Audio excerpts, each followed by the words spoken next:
And then the Lord rebuked Satan. The Lord who has chosen Jerusalem, rebuke you. Is not this man a burning stick snatched from the fire? Now Joshua was dressed in filthy clothes as he stood before the angel.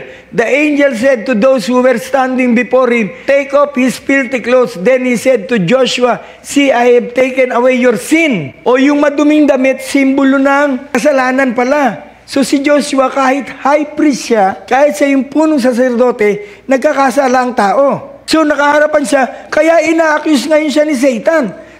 Sabi ni Lord, sige, tanggalin mo yung marumi niyang damit na nagsisimbolo ng kasalanan. Sabi ni Lord, see, I have taken away your sin and I will put my fine garments on you. Oh, ganito po yung atonement. Every year, nag-gather sila sa Jerusalem, nasa temple sila, tapos nandun yung high priest, lahat ng ritual gagawin, magbe-burn offerings ng mga hayop. So, pag lahat ng ritual nagawa na, lahat ng kailangan dugo na ialay sa templo, na alay na, lalabas ngayon yung priest, tapos magpupronounce ng blessing, sasabihin niya sa mga tao, the Lord bless you and keep you, the Lord make His face shine upon you and be gracious to you, the Lord turn His face toward you and give you peace.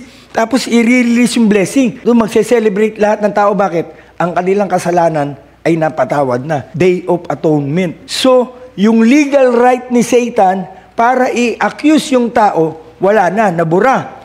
So, yung October, kaya nga, i-try nyo search sa Google, a month of new beginning. Yung susunod na araw na yun, panibagong araw ko na naman paglilingkod sa Panginoon.